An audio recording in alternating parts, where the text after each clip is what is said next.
Many people don't know, or they forgot, the origin of martial arts. And if you look up his name, you can find out a lot about it. Bodhidharma. Bodhidharma was a man who lived many centuries ago. And he walked from southern India to China. And it took him about a year and a half. He was a practicing yogi, a practicing Buddhist monk, and therefore a pacifist. So on his way, he didn't carry any weapons, but he learned from the animals. And he learned from the animals on how to attack and defend. By the time he got to China, at that time what was the Shaolin Temple, the emperor was not in favor of the Shaolin monks. And so Bodhidharma arrived at a bad time for him. So he went into meditation for about 10 years and faced a wall in a cave, it said. And when the emperor changed finally, and the emperor wanted to find the Shaolin monks and came looking for them, they came looking for him. He came out of meditation, and he taught them what became later known as Shaolin Kung Fu.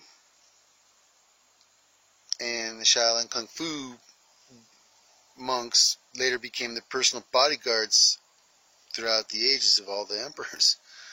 But not only that, they became the emissaries for Kung Fu.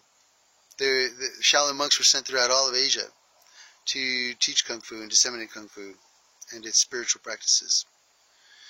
And throughout the centuries, it changed and mutated. In each different country, it took on a different form and name. Taekwondo, Jeet Kune Do, Kendo,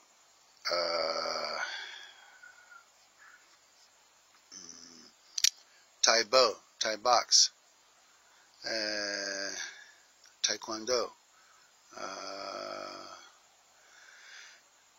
and let's see, I'm forgetting a couple right now, but it doesn't matter. All those different kinds with all those different names, okay,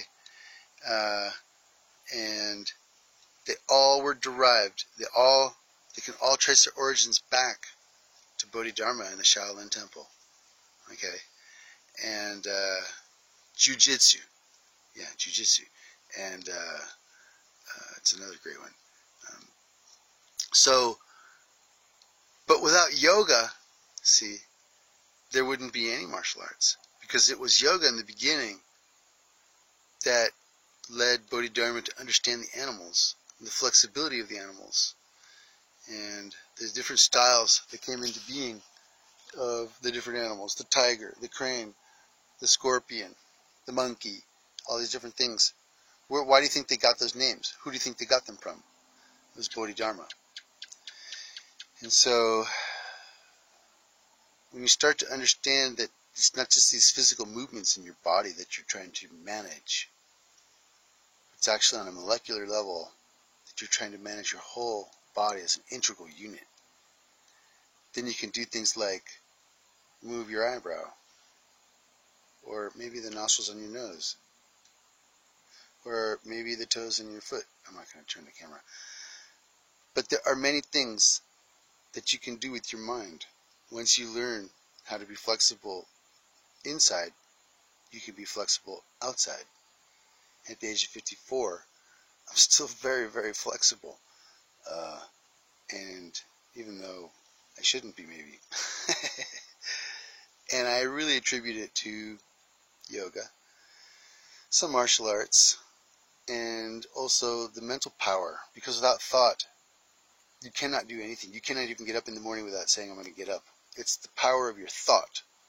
It's the motivation behind your actions and the power of your thought that will guide your life. So just remember that. It's very important. Because when you're in control of your thoughts, you're in control of all of your molecules, maybe. And it doesn't matter what it looks like on the outside. It's on what's on the inside that counts.